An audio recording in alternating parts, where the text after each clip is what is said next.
Welcome to the Solomon Success Show, where we explore the timeless wisdom of King Solomon and the Bible as it relates to business and investing. False prophets and get-rich-quick schemes are everywhere. Let's not be distracted by these. Instead, let's go to the source, the eternal principles that create a life of peace, power, and prosperity. Here's our host, Jason Hartman. Welcome to the Solomon Success Show. I'm Rabbi Evan Moffic. I'm a friend and client of Jason's, and he was kind enough to invite me to co-host this show with him. I'm a rabbi and a speaker, and even though I come from the Jewish tradition, I write and speak and teach for people of all faiths, because the Bible and the teachings of Solomon, they are not just for people of one religion or another. They are universal human wisdom rooted in God's truth, in natural truths about the world, and they can teach us so much. And they move us beyond those get-rich-quick schemes that so many people peddle, but that really just make us more miserable. But rather, these biblical truths, if we understand them, probe them, explore them, can give us a life filled with happiness, with wealth, and with freedom. And that's what we're here to teach. That's what Jason is dedicated to. That's what I'm dedicated to. That's what we will probe the world's oldest religion, the teachings in Judaism and in the Hebrew Bible, and that are the root of Christianity and of our culture. We will probe those truths to illustrate better ways of living in the world today. And what I want to focus on today is just a very short verse that comes from the book of Joshua. Now, this show is about biblical wisdom, and we call it the Solomon Success Show because Solomon is the wealthiest person that ever lived, according to the Hebrew Bible, and because Solomon offers so many teachings in the Bible. Of course, we have the Proverbs and the book of Ecclesiastes, and parts of the books of Kings are all attributed that all hold Solomon's teachings, and that's what we normally focus on. But today, we're going to focus on a verse from the book of Joshua. And so, who is Joshua? Joshua is the successor of Moses in the Bible. Now, you know who Moses is. Moses is, and we'll have future episodes about Moses, but Moses is the most important and extraordinary leader in all of Jewish tradition. Moses is called by God and leads the Israelites across the Sinai Desert, out of Egypt, to the Promised Land. And Moses, however, does not make it into the Promised Land. God tells him, for a variety of reasons, that he cannot cross over into the Promised Land, that he dies in the wilderness atop Mount Nebo. And God tells Moses to appoint a successor. Well, God appoints a successor, and that successor is Joshua.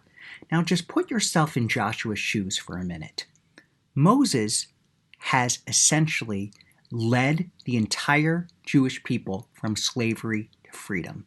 He's formed a new people in a way, and he kept the people alive. He took this band of slaves and turned them into a nation. And now his successor is about to follow him. His successor, Joshua, must have been terrified. And think of how many movements in history only have one leader, that nobody can fill the shoes of that leader. Well, we probably don't even know about all those movements because they died and there's no successor to tell their story. But many times, many great institutions, organizations are led by a charismatic leader who provides so much. And then when that leader can't lead anymore, the organization, the country, the group falls apart. And that could have easily happened to the Jewish people. And if that had happened, we wouldn't be here to be telling this story because the Jewish people survives, Christianity emerges out of Judaism, and the Western world emerges out of Christianity. So this succession right here, from Moses to Joshua, is essential to the entire history of the world. So it has to go right. And Joshua was probably terrified. Everything had revolved around Moses. Moses had kept the people together. Moses had kept the tribes together. Moses had negotiated with God on behalf of the people. Moses had taken the 10 Commandments and the Torah scroll at Mount Sinai and given it to the people. Moses was everything. And now he's passing the torch on to Joshua. So what is Joshua going to do? Well, we know that Joshua had certain skills that actually Moses didn't have. Moses was a lawgiver. Moses was a teacher. Moses was a prophet. Joshua is a military leader.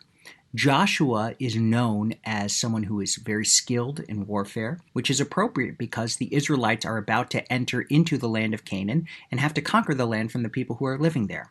But Joshua also needs some specific advice, some specific guidance about how to lead this people. And we know the Israelites were not an easy people to lead. They had complained, they had suffered, they needed strong leadership. So God gives Joshua a set of advice. And this advice is something that all of us can benefit from. Now, you might be thinking to yourself, what do I need to know about advice that God gives Joshua? Maybe you're not succeeding a great leader. In fact, in my synagogue, I've been the rabbi at this synagogue for 10 years, where I am now, and I succeeded a very successful rabbi. It took a lot of guidance. He was wonderful to me, but I had to struggle in taking over. It took a lot of learning, a lot of effort, a lot of guidance from some of my mentors and people who came before me. Now I've got my own pattern, my own way of doing things, but it takes effort and wisdom. And you might be thinking to yourself, well, what do I need this for? Maybe you're a solo entrepreneur. Maybe you're a teacher. Maybe you don't lead an organization. Maybe you're a real estate investor or retired even. But here's the thing. We are all successors to a degree of those who came before us. You know, we just passed the time of Hurricane Dorian. So I'm timestamping this episode, and I know people will listen to it much into the future. But Jason did a podcast during Hurricane Dorian where he talked about how grateful we need to be for all the infrastructure and the best practices for dealing with major weather catastrophes, all of that has been implemented and put into place before we even came here. That in Florida, there are specific procedures, there are building codes, there are practices that have been put into place years ago, decades ago, that we are the beneficiaries of today. Now, 100 years ago, there weren't people who were the beneficiaries of these. We, in a way, have inherited a world that has so many advantages because of the people who came before us, because of their insight and wisdom. And we are successors to that, and we are the beneficiaries of that. And that's not only true with hurricane preparation. And by the way, Jason talks about how we should be grateful to that, which we should be. All of us should be grateful for the wisdom and the practices and the political structures and the cultural structures and the bridges, all of the infrastructure that is in place that we are the beneficiaries from. We didn't build all of that. Our ancestors built it, and we should be grateful to them for that. And so that's true in our lives as well. No matter if we come from poverty or we come from wealth or we had great examples as parents or not such great examples as parents, we are beneficiaries of a tradition and a set of practices and ways of doing things that came before us. So we can learn from the past, and we should be grateful for those lessons from the past. And in a way, what God reveals to Joshua is a way of interpreting and learning from the past. And that's what I'm going to give you right now, that God gives Joshua 3 distinct practices, 3 ways of developing into the leader he is meant to be. And these 3 pieces of advice are found in the book of Joshua, chapter 1, verse 8. And what are they? Well, God's first piece of wisdom, first piece of advice, commandment to Joshua is, this book shall never depart from your lips. Of course, the book that God is talking about is the Bible, the Word of God. And what does that mean? This book shall never depart from your lips. Well, I think what God is saying is, you must continue to study the Bible. You must continue to study, to look for truths, to understand its word throughout your life. However old you are, you probably can read a book. It could be the Bible, could be another book. And you read it through different eyes when you are 10 years old, than when you're 20 years old and 30 years old. And the best books, they reveal truths that fit our time and place. It's the same book, but it yields a message that is appropriate for us where we are in life. That's the true test of great literature and great truth, is that it speaks to us wherever we are, whatever situation we're in. And what God is saying to Joshua is that the truths, the ideas you find in the Bible, this book, they're always going to work for you. You're going to be able to find what you need here. You just have to look at it through the right eyes. It's a kind of a faith that we have to have. And, Jason talks about the 10 commandments of real estate or of income property investing. And sometimes those truths may not seem like they fit at this moment. Or they may feel, oh, this is a different situation. And God is saying, no, you can find the right guidance in these commandments. You can find what you're looking for. And now, I'm not so simplistic to believe that you can just open up a Bible, pick a certain verse, and that tells you everything you need to know at that moment in your life. It's not some magical, there's not some codes that are buried in the Bible that predict the future. It's that human nature doesn't change all that much. And the Bible is a great set of insights into human nature. And when we study it, when we probe it, when we look at it, we'll find those truths and we'll learn how to live with those truths. And that brings us to the next verse, the next piece of advice, which is meditate on it day and night. Now, what does that mean? That means day and night is the Bible's way of saying it should become part of your regular practice. That what the Bible teaches and how we study it should infuse our lives, that it should be a habit. If you are a person of faith, but you never go to church, your faith will probably diminish. That might hurt some. That might be a harsh truth for some people, because there are a lot of people in the world who say, well, I'm spiritual but not religious, which I really feel a sense of faith, but I don't like organized religion. But that's not how the world works.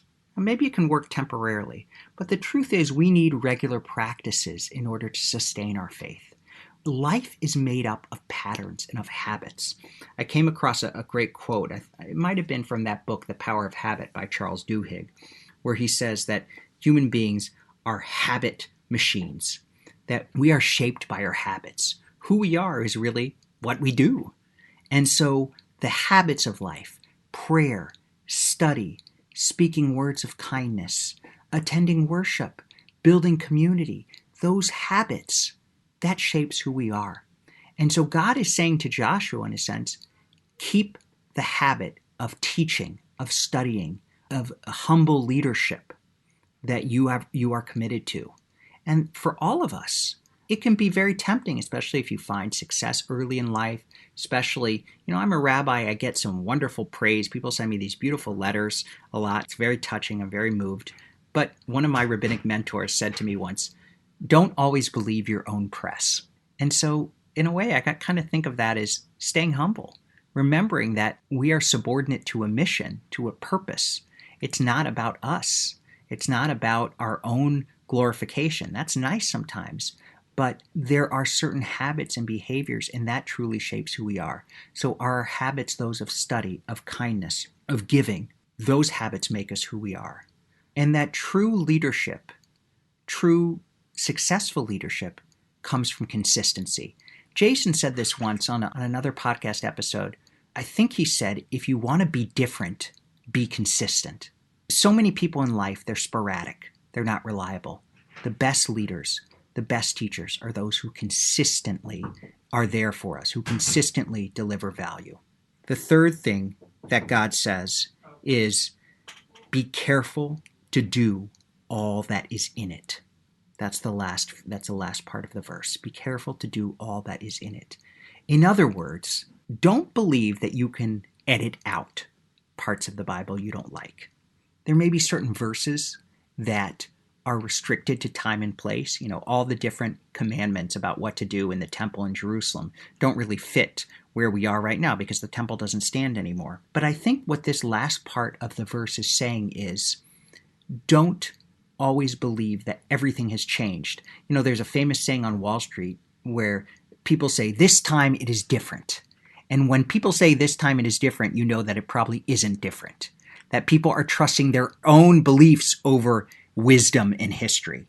That we can learn a lot from the past.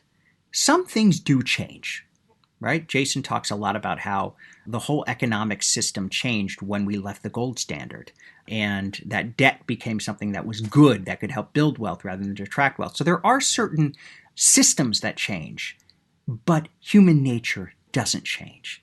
And when we look at the Bible, when we look at tradition, we find insights into human behavior that are permanent, that are sustained in every generation. And we know them. In some ways, we know what those truths are. And we can say to ourselves, well, we know a little bit better.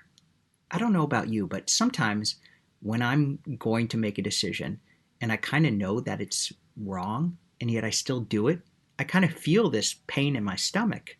We all do that sometimes. And sometimes I just wish I had trusted my gut instinct, because our gut instinct is in some ways attuned to these permanent truths.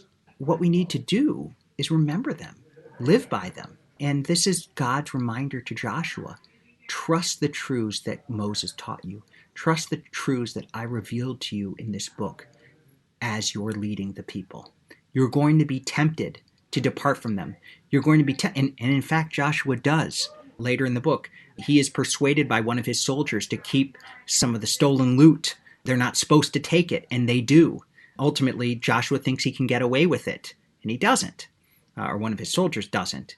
So we can be tempted to do, oh, this is an exception, this time is different. Oh, God won't mind if I do this one thing. But we have to stay consistent. We have to stay true to our beliefs. And this is true in income property investing, in our jobs, in our relationships. Consistency. I think that's the underlying theme of what God says to Joshua as a successor and a leader, is stay consistent. Stay focused on what you know is right. Stay focused on what works. And that's something Jason teaches us over and over again. Stay consistent in our investing. Stay consistent in our relationships. Stay consistent in the way we deliver value to others in whatever job we have. Joshua is different than Moses. We are different than our parents. We are different than the generations that came before us. But if we can stay consistent with our values, if we can stay consistent with the truths that we learn from the Bible, we will live a happier life. We will live a wealthier life. We will live a life of greater meaning. Consistency is one of the great underrated virtues. And that's something that God says to Joshua, be consistent. Follow the truths Moses gave you, and you'll be an extraordinary leader. Shalom. Thank you so much for listening. Please be sure to subscribe so that you don't miss any episodes. Be sure to check out the show's specific website and our general website, hartmanmedia.com, for appropriate disclaimers and terms of service. Remember that guest opinions are their own, and if you require specific legal or tax advice or advice in any other specialized area, please consult an appropriate professional. And we also very much appreciate you reviewing the show. Please go to iTunes or Stitcher Radio or whatever platform you're using and write a review for the show. We would very much appreciate that. And be sure to make it official and subscribe so you do not miss any episodes. We look forward to seeing you on the next episode.